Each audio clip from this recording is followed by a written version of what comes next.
बिस्मिल्लाहिर्रहमानिर्रहीम। अच्छा भाई, लास्ट टाइम हमने टॉपिक देखा था force on a current carrying conductor in a uniform magnetic field. तो वहाँ से आपको बताया था कि हमने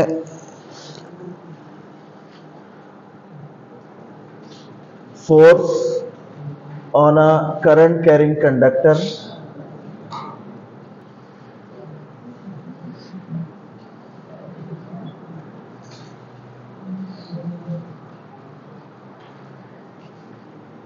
इन अ मैग्नेटिक फील्ड, ये इसकी इक्वेशन हमने लास्ट टाइम डिराइव की थी। That was F, vector form में हमने देखा था F was equal to I L cross B, where L was length of the conductor. If we have a conductor, current carrying conductor of length L which carries the current I, तो उस conductor के ऊपर जो force apply होगी, अगर हम उसको B magnetic field में रखें तो वो F is equal to I L cross B, ये वेक्टर फॉर्म में है वो फोर्स। और इसका जो मैग्नीट्यूड हमने देखा था इस फोर्स का, दैट वाज F का magnitude, that was I L B sine theta, where theta is the angle between the direction of current and magnetic field. ठीक है, यहां पे एल वेक्टर की डायरेक्शन, लेंथ वेक्टर की डायरेक्शन हमने वो ली थी जो करंट की डायरेक्शन होती है। इसका मतलब ये है कि थीटा क्या है, theta is the angle between the direction of current and magnetic field. तो फिर हमने ये भी देखा था कि अगर ये थीटा की वैल्यू 90 डिग्रीज हो, यानी परपेंडिकुलर हो, conductor is placed perpendicular to the magnetic field, in that case force will be maximum, और वो मैक्सिमम फोर्स हमारे पास आती है F is equal to I L B and sine 91 हो जाएगा। So simply I L B ये force की वैल्यू होगी when the conductor is placed at right angle in the magnetic field। यहां से हम B को डिफाइन करते हैं, B strength of the magnetic field, that can be written as F over I into L। ठीक है, ये क्वेश्चन हमने लास्ट टाइम भी लिखी थी, B is equal to F over I L। Now यहां हम कंडीशन अप्लाई कर रहे हैं कि if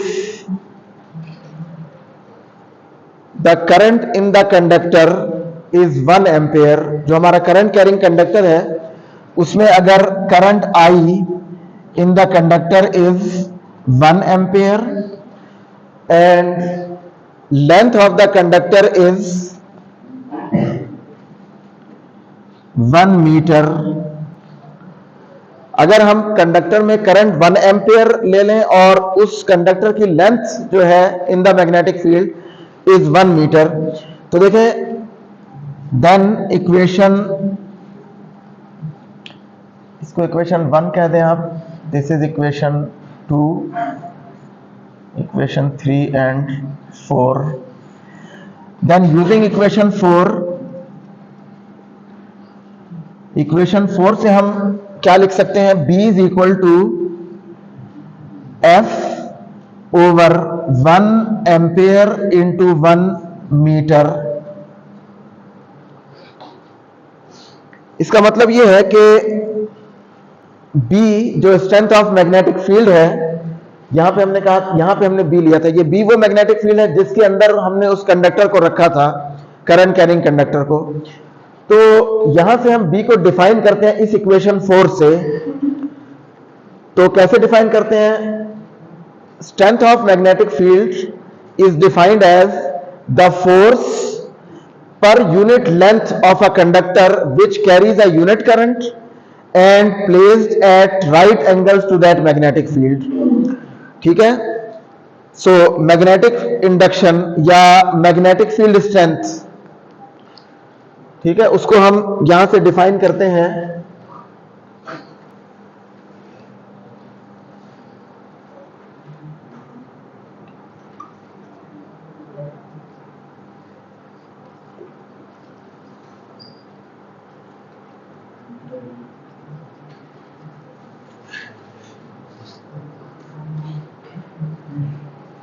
Magnetic field strength B is defined as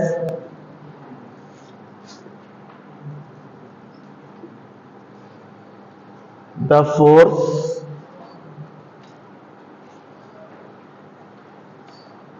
per unit length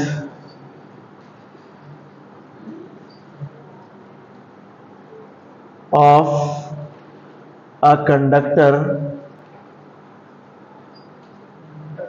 per unit length of a conductor which carries a unit current, यानी 1 ampere current.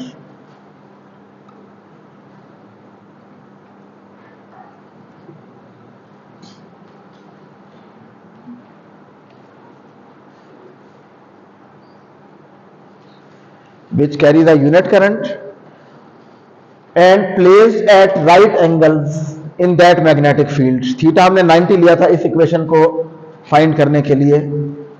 So magnetic field strength B is defined as the force per unit length of a conductor which carries a unit current and is placed at right angle in that magnetic field।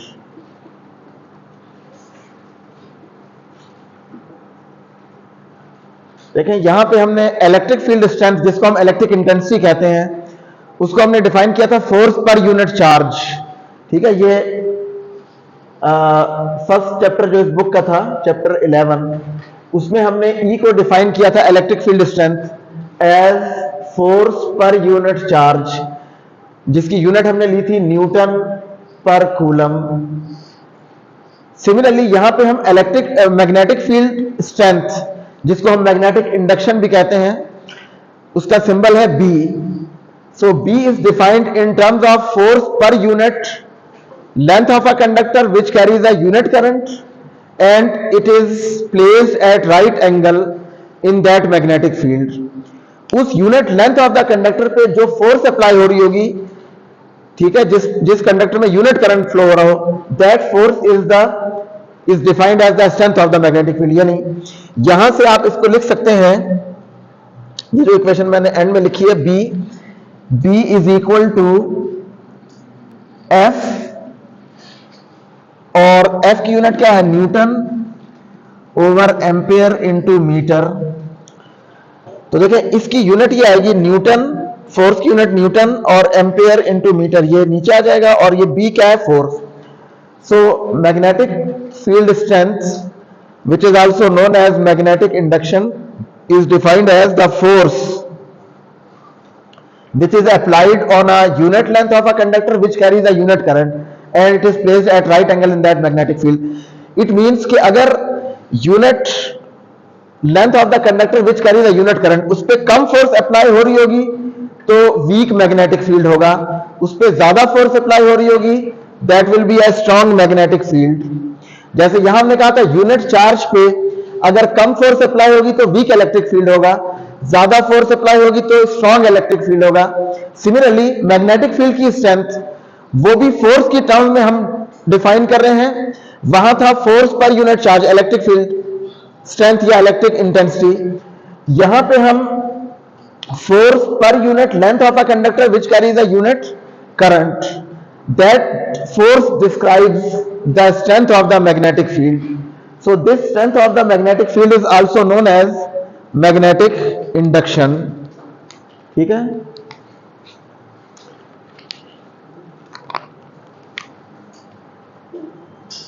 it is also called the magnetic induction। B को हम magnetic induction भी कहते हैं या magnetic field strength. ठीक है, अच्छा अब यहां पे हमने ये देखना है कि बी की एसआई यूनिट्स क्या है। So SI units of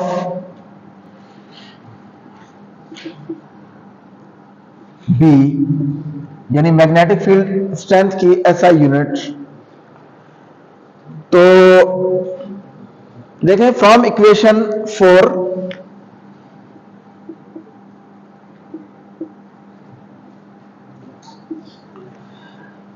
we can write, देखें यहां पे b को इस साइड पे b है हमारे पास, और यहां पे यूनिट्स को अगर हम लिखें इस साइड पे, तो देखें फोर्स की यूनिट होती है न्यूटन, करंट की एसआई यूनिट एम्पियर, और लेंथ की मीटर। यहां भी मैंने लिखी है newton per ampere per metre. So newton over ampere into metre, this is the SI unit for the strength of the magnetic field which is known as Tesla। ठीक है, this unit is known as Tesla, जिसका symbol है capital T। Now 1 Tesla is defined as 1 newton over 1 ampere into 1 metre. ठीक है, so this is the equivalent units of Tesla. The strength of the magnetic field, जो हमने यहां पे जिसको magnetic induction भी कहा है, बी उसका सिंबल है, उसकी ऐसा यूनिट है newton per ampere per metre. ठीक है, इसको आप ऐसे भी लिख सकते हैं, newton into ampere inverse metre inverse. So this unit newton per ampere per metre is given the name tesla. ठीक है, and 1 Tesla is 1 newton over 1 ampere into 1 metre. And we define tesla, tesla को भी हम यहां से define कर सकते हैं कि इसकी डेफिनेशन क्या होगी। सो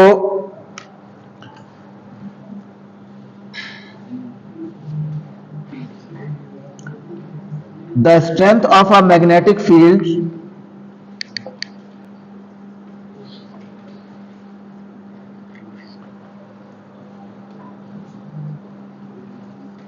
is said to be 1 Tesla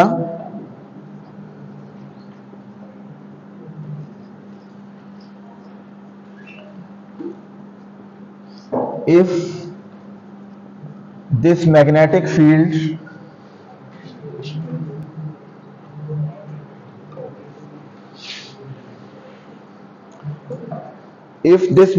field applies a force of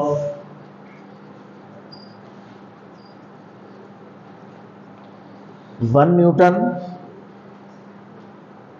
this magnetic field applies a force of 1 Newton on a conductor of length 1 meter which carries a current of 1 ampere. So apply the force of 1 Newton on a conductor of length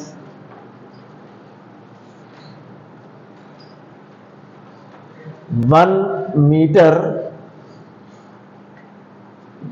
which carries a current of 1 ampere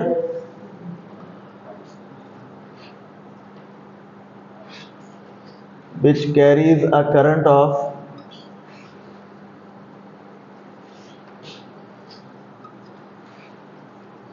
1 ampere and is placed perpendicularly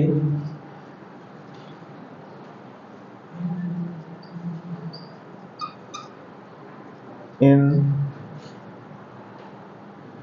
that magnetic field.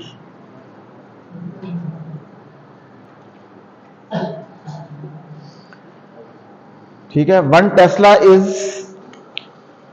1 newton over 1 ampere into 1 metre.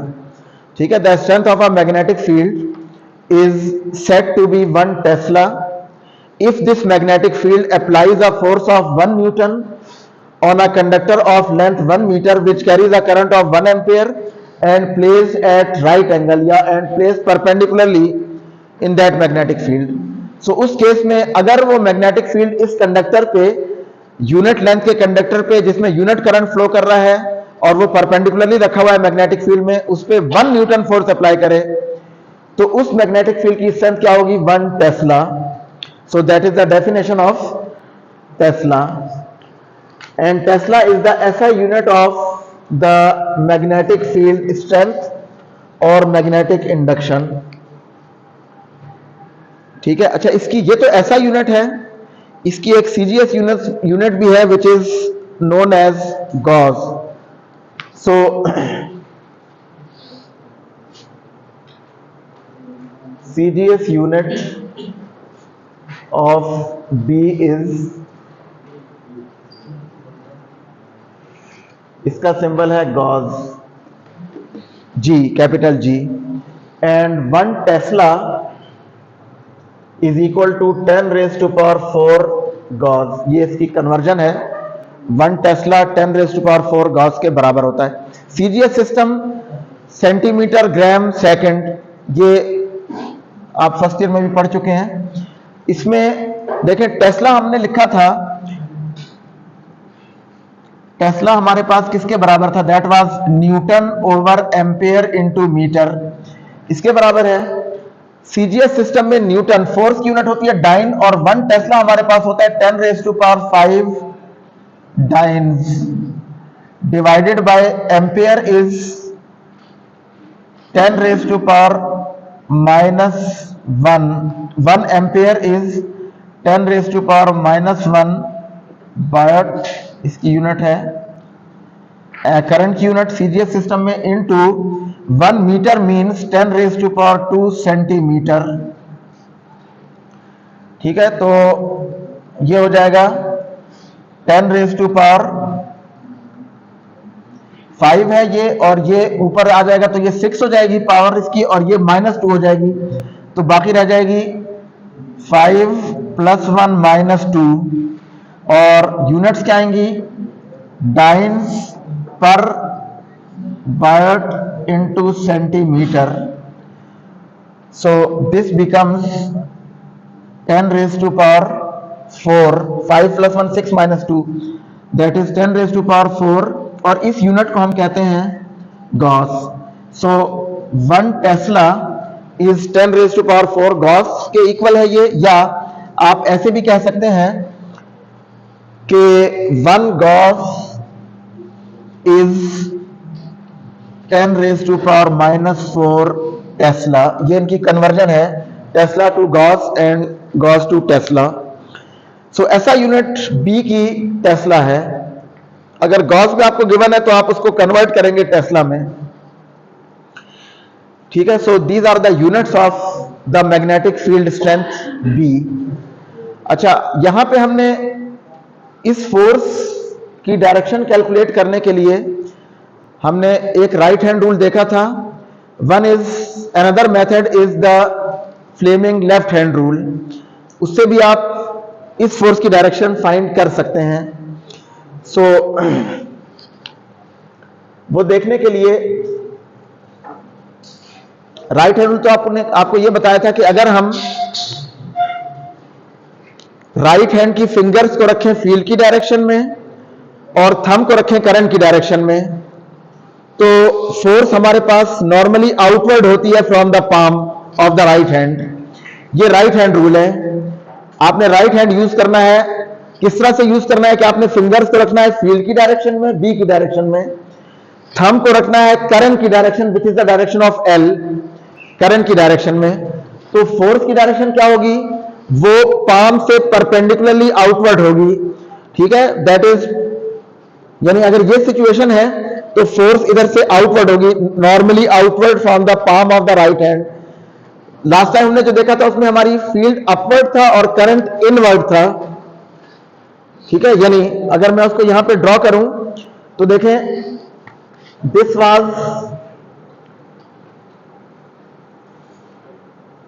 The direction of magnetic field in the upward direction,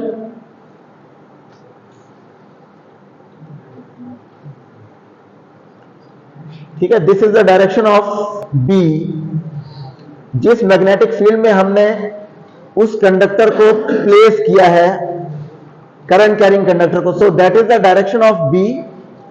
तो right hand की fingers को हमने रखा था B की direction में, और उस वक्त हमने देखा था कि करंट हमारा इनवर्ट था, लाइक दिस। ये कंडक्टर इस तरह से था, इसमें इनवर्ट करंट फ्लो कर रहा था। तो इनवर्ट करंट को आप शो करते हैं इनवर्ट डायरेक्शन। देखें हमारे पास जैसे अपवर्ड को तो हमने एरो से शो किया है, राइट की तरफ आप एरो लगा सकते हैं, लेफ्ट की तरफ डाउनवर्ड लगा सकते हैं, लेकिन इनवर्ट डायरेक्शन अगर आपने शो करनी है तो देखिए फर्स्ट करें, ये हमारा कंडक्टर है और इसमें हमने कहा था current I was in the invert direction. तो इनवर्ट डायरेक्शन को आप क्रॉस से शो करते हैं, आउटवर्ड को शो करते हैं डॉट से, and inward direction is designated as cross. ठीक है, ये एरो, ये क्रॉस का मतलब है इनवर्ट डायरेक्शन। तो ये इनवर्ट करंट है। ठीक है, एरो जब हम एरो ड्रॉ करते हैं तो एरो के फ्रंट पे उसकी टिप होती है, तो आउटवर्ड करंट को आप डॉट से ड्रॉ करते हैं। ठीक है, यानी अगर आपके पास डॉट की फॉर्म में अपने डायरेक्शन ड्रॉ की हुई है, तो फर्स्ट करें ये हमारा कंडक्टर है, उसका क्रॉस सेक्शनल व्यू, और ये डॉट इसमें लगा हुआ है, this dot means outward current. ठीक है, दिस इज आई आउट, क्योंकि ये डॉट का मतलब है ये एरो बाहर की तरफ है, लाइक दिस। तो एरो जब आप बिल्कुल सामने से एरो को देखेंगे तो आपको उसकी टिप नजर आएगी एरो की, विच इज अ डॉट।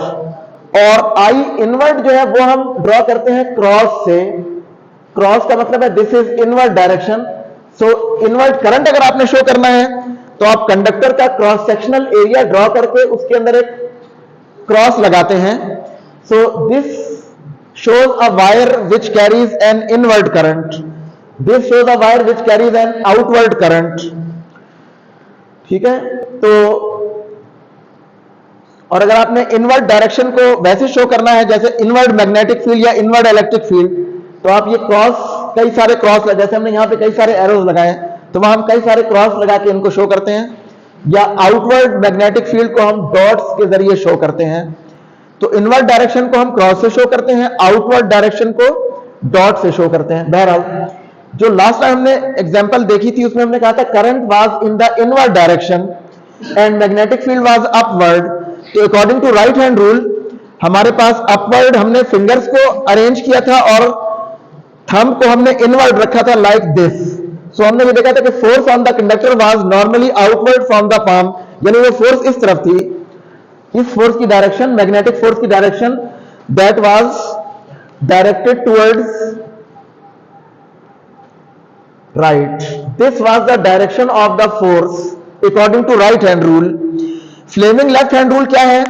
वो ये है कि आपने अब लेफ्ट हैंड यूज करना है। बाज लोग लेफ्ट हैंड से काम करते हैं ना, तो left hand, Fleming left hand, जिसने लेफ्ट हैंड अप्लाई करना है that should apply Fleming left hand rule. वो क्या है? तो देखिए आपने ये जो आपकी फोर फिंगर है या फर्स्ट फिंगर, इसको आपने रखना है फील्ड की डायरेक्शन में। ठीक है, फील्ड की डायरेक्शन में, और मिडल फिंगर को आपने रखना है करंट की डायरेक्शन में। ठीक है, middle finger in the direction of current, and first finger या फोर फिंगर भी इसको कहते हैं, इसको आपने रखना है फील्ड की डायरेक्शन में। Thumb will point towards the force. ये फोर्स जो है, ये वाली फोर्स, देखिए हमने एल की डायरेक्शन आई की डायरेक्शन ली है। So according to this situation देखें, अब यहां पे हमने, ये हमारी फोर फिंगर है, इसको आप फील्ड की डायरेक्शन में रखें, और इसको हमने मिडिल फिंगर को रखना है करंट की डायरेक्शन में। देखें यहां करंट इनवर्ड है, लाइक दिस। तो देखें ये इनवर्ड और ये upward magnetic field, inward current, thumb is in the direction of force. तो देखें फ्लेमिंग लेफ्ट हैंड रूल से भी यही डायरेक्शन आ रही है जो हमारे पास राइट हैंड रूल से आ रही थी। तो आप ये वाला रूल भी अप्लाई कर सकते हैं। ठीक है, यस सर।